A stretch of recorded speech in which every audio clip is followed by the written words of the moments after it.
I shook my head, pushed myself up, and started walking out. Walking through one of the tunnels beneath the island of Demon Reach was always an experience. When I ran, I went by the mounds pretty quick. When I walked, the prisoners trapped inside them had time to talk to me. "Let me fulfill your every desire," crooned a silken voice in my head as I went by one. "Blood and power, riches and strength, I can give you all that you," promised the next. "One day, mortal, I will be free and suck the marrow from your bones," snarled another. "Bow down in fear and horror before me. Loathe me, let me devour you, and I will make real your dreams. Release me, or I will destroy you!" "Go to sleep, sleep and let me inside you." "Blood, pain, death, blood, flesh, blood, pain, death." "Blogelslog, not Hagelflan." You know, the usual. I skirted around a fairly small mound whose occupant had simply sent me a mental picture that had kept me up for a couple of nights the last time I walked by, and passed one of the last mounds before the exit. As I walked by, the mound's occupant projected a mental sigh and an unmistakable image of a man rolling his eyes. "Ah, a new one." I paused and studied the mound.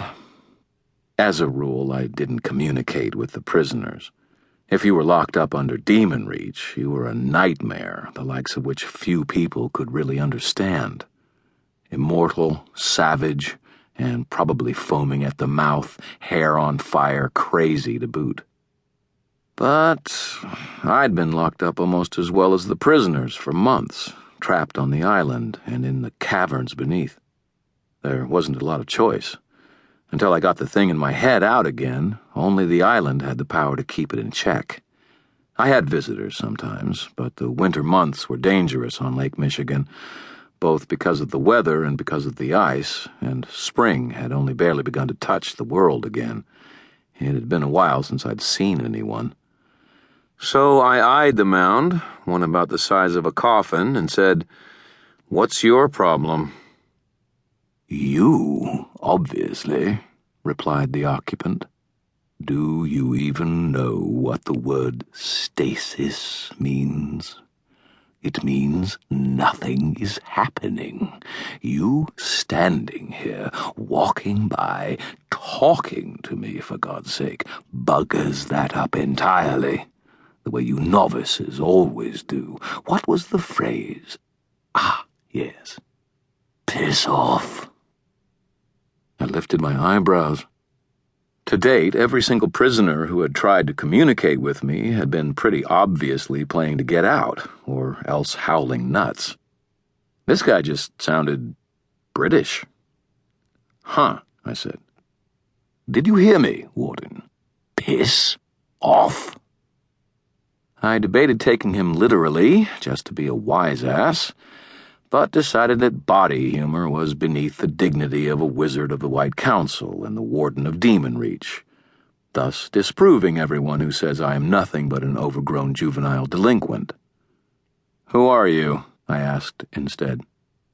There was a long moment of silence, and then a thought filled with a terrible weariness and purely emotional anguish, like something I'd experienced only at the very lowest moments of my life, flowed into me. But for this being, such pain wasn't a low point, it was a constant state. "Someone who needs to be here. Go away, boy." A rolling wave of nausea went through me. The air was suddenly too bright, the gentle glow of the crystals too piercing. I found myself taking several steps back from the mound until that awful tide of feeling had receded, but the headache those emotions had triggered found me nonetheless, and I was abruptly in too much pain to keep my feet. I dropped to one knee, clenching my teeth on a scream. The headaches had gotten steadily worse, and despite a